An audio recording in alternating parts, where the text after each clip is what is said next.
ये छोटी सी लड़की सिर्फ 6 साल की है, लेकिन उसके पास लोगों को बड्डुआ देने की ताकत है। लेकिन इस ताकत की कीमत है हमेशा की थकान और कमजोरी। उसकी जालिम मां को जब उसकी पावर का पता चला तो उसने इसे पैसे कमाने के लिए इस्तेमाल करना शुरू कर दिया। वो खुद को एक जादूगरनी बताकर लोगों को बेवकूफ बनाने लगी। एक दिन एक औरत आई और उसने रिक्वेस्ट की कि उसके शौहर को ऐसी बड्डुआ दी जाए कि वो बिस्तर से उठ ना सके, ताकि वो किसी दूसरी औरत के पास ना जा सके। मां ने पहले मना कर दिया, लेकिन जब उस औरत ने मोटी रकम पैसे की दिखाई तो वो मान गई। वो अंदर गई जहां कमजोर सोजिन लेटी हुई थी और उसने कहा, यह आखिरी बार है जब मैं तुम्हारी ताकत इस्तेमाल कर रही हूं। जैसे ही रिचुअल शुरू हुआ, सोजिन के छोटे से बाजू पर गहरी लाल नासें उभरने लगी। रिचुअल के खत्म होने के बाद मां बाहर आई और उसने ऐलान किया कि बड्डुआ पूरी हो चुकी है। क्लाइंट थोड़ी सी शक में थी, लेकिन चुपचाप वहां से चली गई। जैसे ही वो औरत घर से निकली, उससे हॉस्पिटल से खबर मिली कि उसके शौहर को स्ट्रोक हुआ है और उसका इलाज हो रहा है। तब जाकर उस औरत को पूरी तरह यकीन हो गया कि सोजिन की मां की ताकत हकीकत है। फिर वो जल्दी से अपनी गाड़ी में बैठी और अपने शौहर से मिलने निकल गई।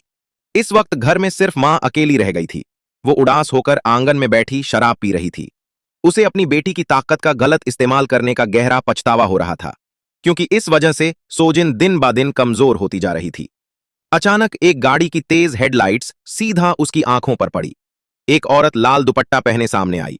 उसने हल्की सी सलाम की और फिर अपने आदमियों को इशारा किया कि सोजिन की मां पर हमला करें।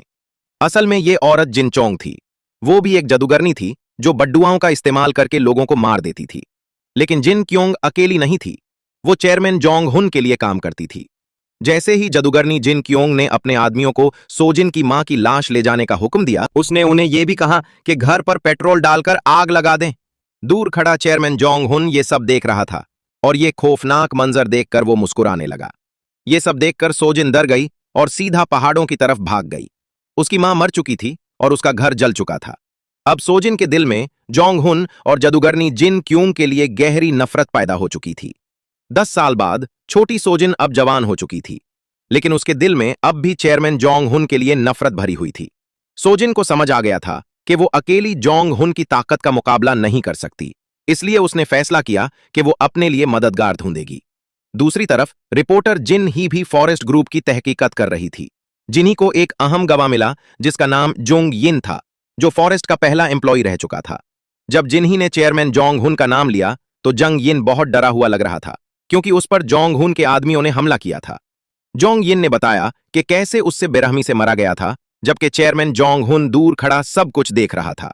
जोंग युन ने यह भी कहा कि उसने जोंग हुन को पहचान लिया था, क्योंकि उससे एक अजीब सी पहचान वाली खुशबू आती थी। जोंग यिन को इसलिए मारा गया क्योंकि उससे नौकरी से निकल दिया गया था और फिर उसने कंपनी के खिलाफ आवाज उठाई थी। जोंग ने रिपोर्टर जिन्ही को फॉरेस्ट ग्रुप के बारे में एक अजीब बात बताई। कंपनी के पास एक बहुत ही मिस्टीरियस सब्सिडियरी थी। एम्प्लॉइज को उसके बारे में पता तो था, लेकिन किसी को यह नहीं मालूम था कि वो सब्सिडियरी क्या करती है। पेरेंट कंपनी से लगातार उसमें पैसा जा रहा था, जिससे यह लगता था कि उस सब्सिडियरी में कुछ शेडी चल रहा है। कुछ देर बाद रिपोर्टर जिन ही न्यूज रूम वापस आई। उसने अपनी जमा की हुई इंफॉर्मेशन अपने सीनियर्स को दिखाई और फॉरेस्ट ग्रुप की सच्चाई को सामने लाने के लिए उनकी राय मांगी। लेकिन एडिटर इन चीफ जू हुआन ने उसका आर्टिकल बीच में ही रोक दिया और उससे लिखने से भी मना कर दिया। जू हुआन ने कहा कि जिन्ही ने सिर्फ एक साइड की कहानी सुनी है और उसके पास कोई सॉलिड सबूत नहीं है। उसने जोर दिया कि जर्नलिस्ट्स को हमेशा फैक्ट्स पर लिखना चाहिए। इस बात से दुख और गुस्सा महसूस करते हुए जिन्ही ऑफिस से निकल गई। उसने फैसला कर लिया कि वो खुद सबूत ढूंढेगी। रिपोर्टर जिन्ही फिर अपने शौहर सुनजून से मिलने गई। सुनजून पुलिस टीम का हेड था और फॉरेस्ट कंपनी के राज की तहकीकात भी कर रहा था। जिन्ही को इतना प्रेशर में देखकर सुनजून ने उससे वड़ा किया कि वो उसकी मदद करेगा और उससे जरूरी इंफॉर्मेशन ला कर देगा।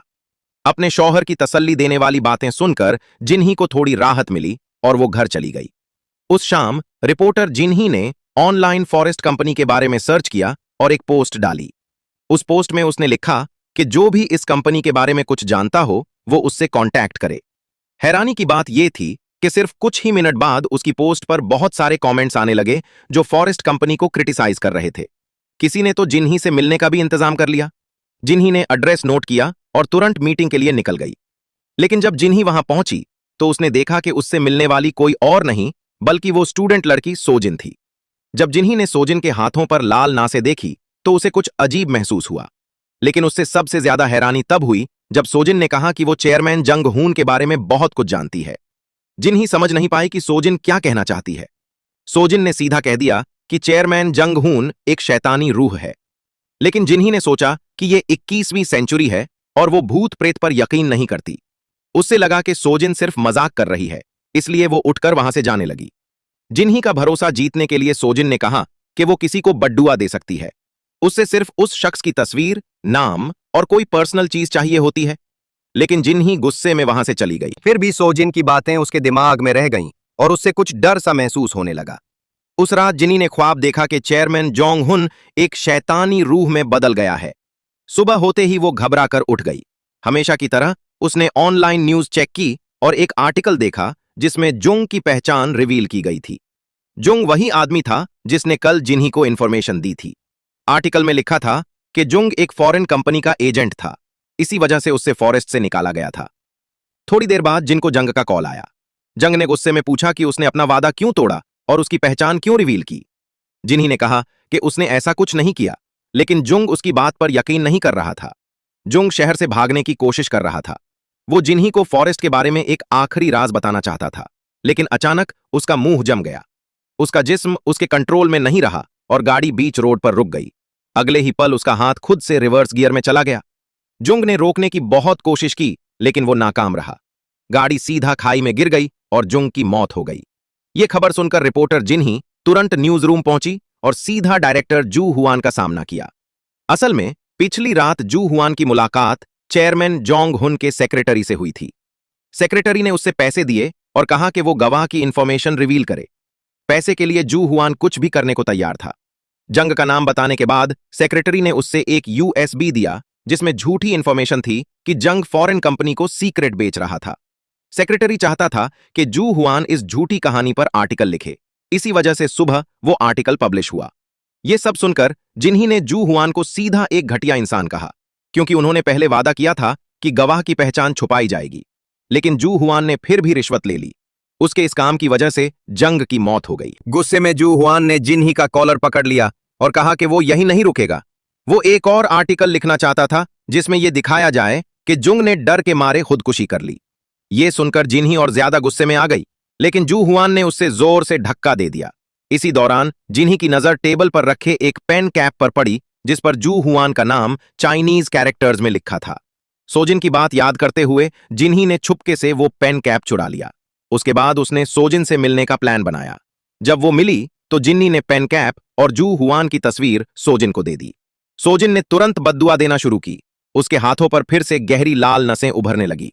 कुछ देर बाद बद्दुआ मुकम्मल हो गई। जिन्ही अभी भी आधा यकीन कर रही थी और आधा शक में थी।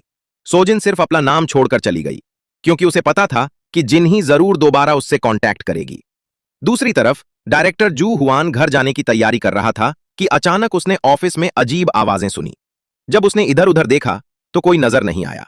अचानक रूम की लाइट्स झिलमालने लगी और जू हुआन डर गया। अगले ही पल उसका जिस्म अजीब तरीके से मुड़ने लगा, जैसे किसी ने उसकी हड्डियां तोड़ दी हों। आखिर में जू हुआन ने खून उगल दिया और वहीं पर उसकी मौत हो गई। पुलिस ने जैसे ही खबर सुनी वो तुरंत वहां पहुंच गई। जब उन्होंने जू हुआन की अजीब मौत की हालत देखी तो सब लोग डर गए। न्यूज रूम में सिक्योरिटी कैमरास लगे हुए थे। जब सबने रिकॉर्डिंग देखी जिसमें जू हुआन अपने ही हाथ पैर तोड़ रहा था तो सब और ज्यादा कंफ्यूज हो गए। इन्वेस्टिगेशन के दौरान पुलिस को पता चला कि मौत से पहले जू हुआन का रिपोर्टर जिन्ही के साथ झगड़ा हुआ था, जिसकी वजह से जिन्ही एक सस्पेक्ट बन गई। रिपोर्टर जिन्ही को स्टेशन बुलाया गया पूछताछ के लिए। ट्रांसपेरेंसी के लिए चीफ सुन जुन ने खुद अपनी बीवी से सवाल नहीं किया, बल्कि अपने ऑफिसर से करवाया। रिपोर्टर जिन्ही ने सच सच सब कुछ बताया, लेकिन उसने ये बात छुपा ली कि उसने सोजिन से जू हुआन पर बद्दुआ दिलवाई थी। पुलिस को कोई स्ट्रॉन्ग क्लू नहीं मिला, इसलिए उन्होंने जिन्ही को छोड़ दिया। इसके बाद जिन्ही ने ऑफिसर से पूछा कि जू हुआन की असल मौत कैसे हुई। रूल्स के मुताबिक वो इंफॉर्मेशन शेयर नहीं कर सकता था, लेकिन फिर भी उसने जिन्ही को सब डिटेल बता दी। तब जाकर जिन्ही को शौक हुआ कि सोजिन की बद्दुआ सच में काम करती है। जिन्ही ने ऑफिसर से कहा कि अगर कोई नई इन्फो मिले तो उसे जरूर बताए। फिर वो घर चली गई। दूसरी तरफ चेयरमैन जोंग हुन का एक आदमी जो पुलिस में था, उसने सेक्रेटरी को इन्वेस्टिगेशन की रिपोर्ट दी। जू हुआन की अजीब मौत सुनकर सेक्रेटरी ने क्राइम सीन की फोटोज मांगी। फोटोज देखते ही वो तुरंत चेयरमैन जोंग हुन के पास गया फोटोज देखकर चेयरमैन जोंग हुन हैरान हो गया। उससे समझ आ गया कि यह मौत एक बद्दुआ की वजह से हुई है। उसने तुरंत अपने सेक्रेटरी को कहा कि जादूगरनी जिन क्यूओंग को वापस बुलाया जाए जो बाहर मुल्क में थी। उस वक्त जिन क्यूओंग एयरपोर्ट पर उतरी और उसे चेयरमैन का अर्जेंट कॉल आया। उसने वादा किया कि वो जल्दी हेडक्वार्टर्स पहुंच जाएगी। इधर पुलिस फोरेंसिक डॉक्टर के पास गई ऑटोप्सी रिपोर्ट लेने के लिए। रिपोर्ट के मुताबिक जू हुआन के जॉइंट्स टूट गए थे, जिसकी वजह से वो सांस नहीं ले सका और फिर आर्टरी फटने से उसकी मौत हो गई।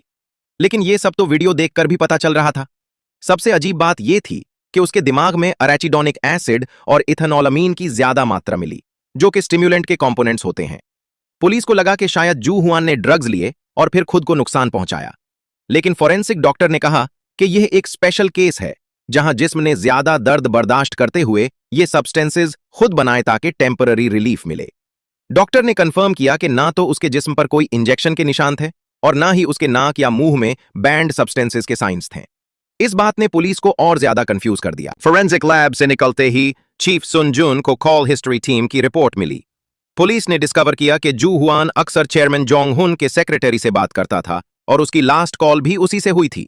सुनजुन ने यह एक्सपेक्ट नहीं किया था कि यह केस फॉरेस्ट कंपनी से जुड़ा होगा, इसलिए उसने इसे एक सीरियस क्रिमिनल केस के तौर पर ट्रीट करने का फैसला किया। उस शाम रिपोर्टर जिन्ही ऑनलाइन गई और बड्डुआ के बारे में रिसर्च की। सोजिन ने जो बताया था वो सच निकला। ये जानकर के सोजिन झूठ नहीं बोल रही। जिन्ही ने उससे ढूंढने का फैसला किया। उससे याद आया कि सोजिन ने कौन सा यूनिफॉर्म पहना था, इसलिए उसने स्कूल के बारे में सर्च किया और फिर खुद वहां चली गई। स्कूल गेट पर वेट करते हुए उससे अपने शौहर का कॉल आया। सुनजुन घर आया तो उसने देखा कि जिन्ही घर पर नहीं है, जिससे वो परेशान हो गया। जिन्ही ने उसे तसल्ली दी कि वो घर पर उसका वेट करे, फिर कॉल कट कर दिया।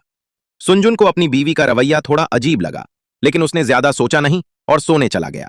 इत्तेफाक से उसे अपनी बीवी के बेड पर जू हुआन के नाम वाला पीपेन कैप मिला, जिससे उससे शक होने लगा कि जिन्ही कुछ छुपा रही है।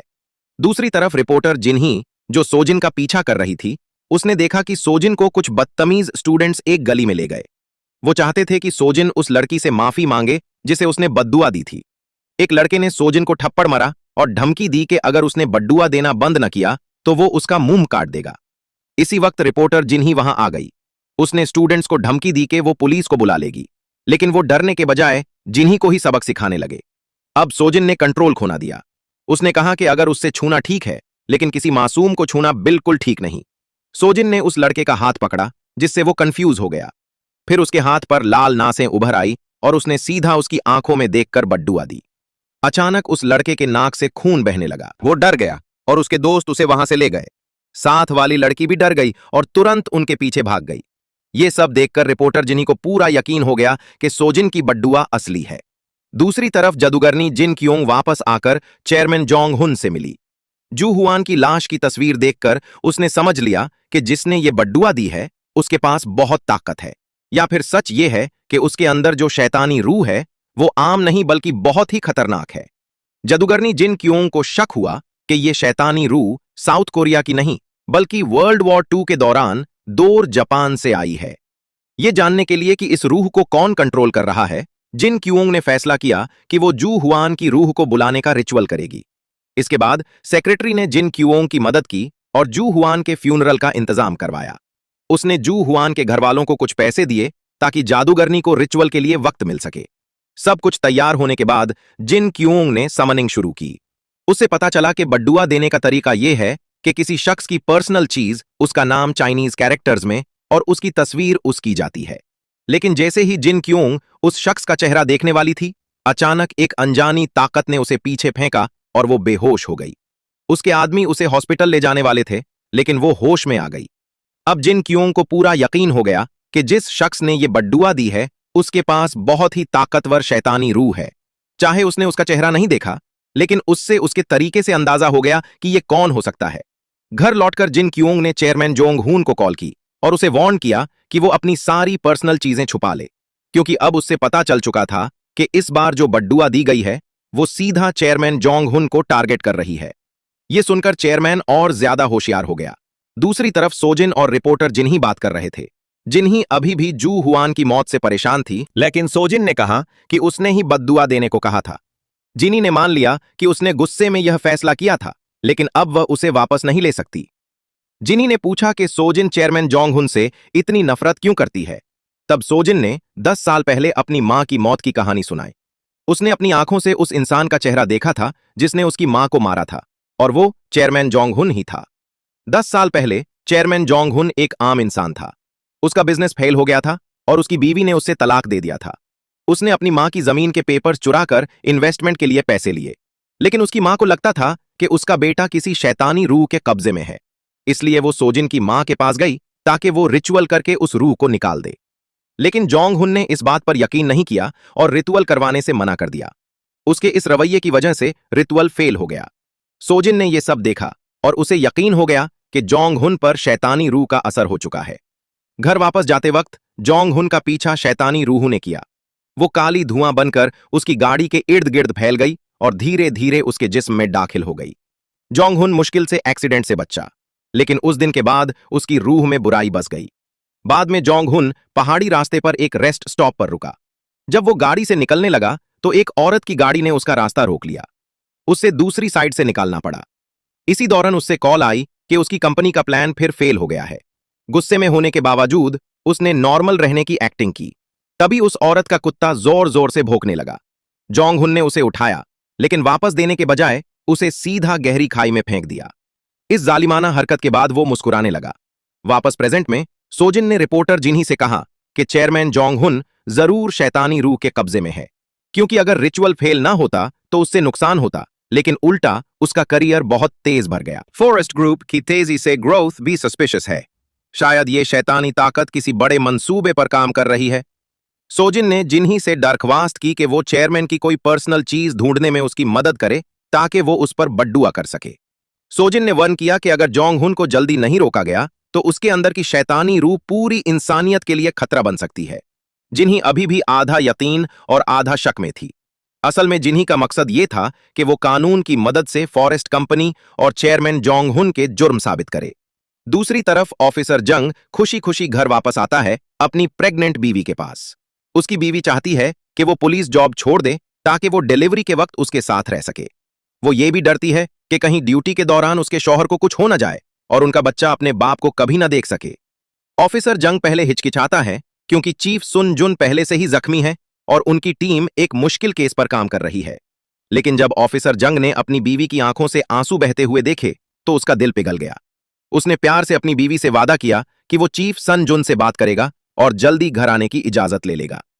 अगली सुबह ऑफिसर जंग स्टेशन पर काम के लिए गया।